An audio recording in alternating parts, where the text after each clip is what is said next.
ಬಾವ, ಈ ಕಂತು ಪಿತ ಹೇಳ್ತೀವಲ್ಲ, ಯಾರು ಕಂತು ಪಿತ ಅಂದ್ರೆ? ಅದು ಕಂತು ಪಿತ ಹೇಳಿ ದೇವರ ನಾಮಸ್ಮರಣೆಯಲ್ಲಿ ಬರ್ತದು. ಹಾಗೆ ಇಲ್ಲಿ ವ್ಯಾವಹಾರಿಕ ಭಾಷೆಯಲ್ಲಿ ಸೊಸೈಟಿ ಅಧ್ಯಕ್ಷರಿಗೂ ಕಂತು ಪಿತ ಹೇಳ್ತಾರೆ. ಎಂತಕ್ಕೆಂದ್ರೆ ಈಗ ನೀನೇ ಒಂದು ಸಾಲ ಮಾಡಿರ್ತೆ ಸೊಸೈಟಿಲಿ, ಮರು ವರ್ಷ ತುಂಬವೋ ಒಂದೇ ಕಂತಲ್ಲಿ ತುಂಬವನ್ನ ಆ ಅಗ್ರಿಮೆಂಟ್ ಮೇಲೆ ಕೊಟ್ಟಿರ್ತ.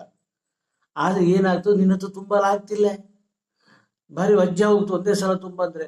ಆವಾಗ ಈ ಅಧ್ಯಕ್ಷರ ಹತ್ರ ಹೊಕ್ಕೊಂಡು ಹೇಳ್ತೆ, ಅಧ್ಯಕ್ಷರೇ ನನ್ನ ಹತ್ರ ಈಗ ಒಂದೇ ಸಲ ಅಷ್ಟು ತುಂಬಲ ಆಗ್ತಿಲ್ಲ, ನೀವೇನಾದ್ರು ಈಗ ಮನ್ಸು ಮಾಡದಾಗಿದ್ರೆ ಅಷ್ಟು ತುಂಬಿದ್ರೆ ಆಗ್ತಿಲ್ಲ ಹೇಳಿ ನೀವು ಕುಂತು ಬಿಟ್ರೆ ಎಂದು ಜಮೀನು ಮನೆ ಎಲ್ಲ ಹರಾಜಾಗೋಗ್ತು, ನೀವೇನು ಕಾಪಾಡೋ ಹೇಳಿ ಅವಲ್ಲಿ ಹೊಕ್ಕೊಂಡು ಹೇಳ್ತಾ. ಆವಾಗ ಅಧ್ಯಕ್ಷರು ಎಂತ ಮಾಡ್ತಾರೆ ಕೇಳಿದ್ರೆ, ಹಂಗಾರೆ ಒಂದು ಕೆಲಸ ಮಾಡು, ನೀನು ಒಂದೇ ಸಲ ತುಂಬಲ ಆಗ್ತಿಲ್ಲಲ್ಲ, ನಿಂಗೆ ಕಂತು ಮಾಡಿಕೊಡ್ತೀವಿ. ಕಂತು ಅಂದ್ರೆ ಇನ್ಸ್ಟಾಲ್ಮೆಂಟ್ ಹೇಳಿ 5 ವರ್ಷ 6 ವರ್ಷ 5 ಕಂತ 6 ಕಂತ ಹಿಂಗೆ ಮಾಡಿಕೊಡ್ತೀವಿ, ತುಂಬ್ತಾ ಹೋಗೋ ಅಂತ. ಆವಾಗ ಅವನಿಗೆ ಸ್ವಲ್ಪ ಹಗುರ ಆಗ್ತದೆ, ಒಂದೇ ಸಲ ತುಂಬದಿಲ್ಲಿ. ಆವಾಗ ಅವನ ಜಮೀನು ಮನೆಯೆಲ್ಲ ಉಳಿಸಿಕೊಟ್ಟಂತಹ ದೇವ್ರ ಸಮಾನ ಆಗ್ಬಿಡ್ತಾರೆ ಅಧ್ಯಕ್ಷರು.